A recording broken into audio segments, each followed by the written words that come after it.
Crystal, kanina we mentioned how big the production was. Ito pa ang ibang pruweba, ang mga preparations para mas gawing fabulous ang Princess Hours.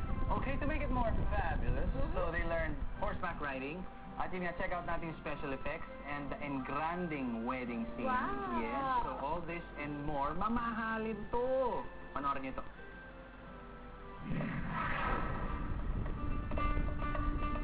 Yung tungkol naman sa mga costume at sa set namin, modern setting yun. Pero paminsan-minsan, pag may state business, ang sinakasama ako, nakasuot na suit. Pero kapag nasa loob ako ng palasyo at dun din sa wedding ko, ang suot ko yung magagarang traditional na Korean costumes. Makikita niyo doon kung gaano kagaganda ang mga traditional dresses natin. Ito pang matindi sa effort. Hindi madali ang training na pinagdaanan ng mga aktor para maging royalty. Bukod sa horseback riding na napaka-importante, nag-aral din sila ng archery at fencing. Para dito sa eksena na nagpopolo ang mga prinsipe, nag-training sina Jihoon at Jonghoon ng 3 buwan para sila matuto. Good boy. Wow! Ang galing mo na mag-horseback, ah. Oo, ganito kalaki yung pasako sa puwet eh. From the real thing to the real. Gamit ang computer enhancement, lalong pinaganda ang cinematography ng Princess Hours na mahalagang quality ng Korean dramas. Resulta ito ng pag-a-apply ng special effects na karaniwan lang ginagamit sa mga pelikula. Naging epektibo ang pamamaraan na ito sa eksena sa Thailand kung saan kailangan sana ng napakaraming extra. Sa eksena ito, habang bumababa mula sa eroplano, tumatanggap si Prince Kian ng isang state welcome mula sa Thailand. Ginawa ito gamit lang ang isang hagdan at 10 extra at lalong walang eroplano. Sa ganung paraan lamang na-shoot ang eksenang yon, pero ano ang kinalabasan?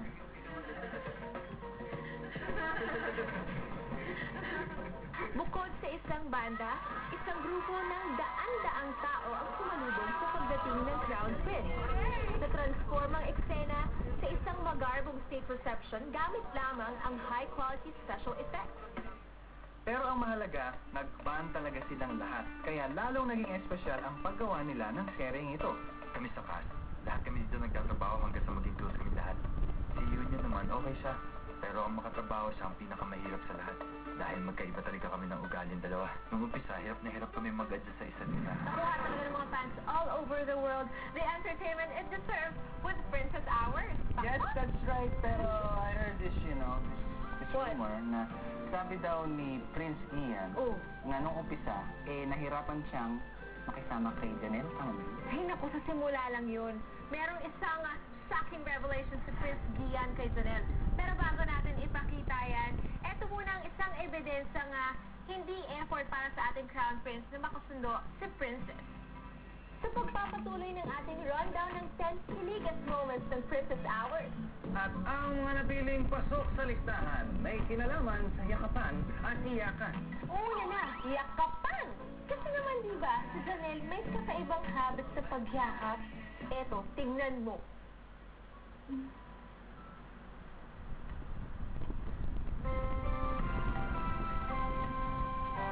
Ano ba? Huwag kang gumalaw. Sabi mo huwag kang gumalaw eh. Kahit naman ako, hindi napagalaw sa eksenang yun. Pero may kasunod pa yan, ah. Ba gusto mong yakapin ako? Sige na, yakapin mo na ako. Isa pa po pala kayo. Meron ba ako may tutulong?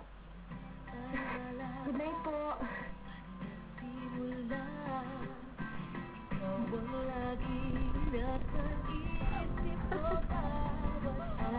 Kaya po pala. Mag-asawa ba kayo bukas pag umaga? Sa umaga dito walang palasyo. Ang eksenang ito, pagkatapos na naman ng isa pang away.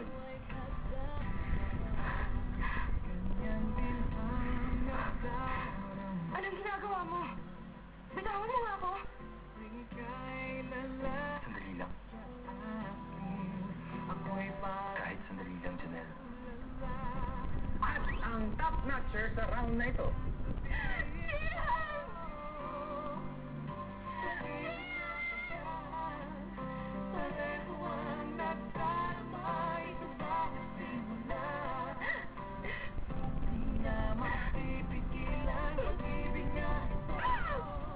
Tatlo na lang ang ating inaabangan. Aling mga eksena ang pasok sa top 3? Yan ang ating masasaksihan when Princess Hours, The Royal Special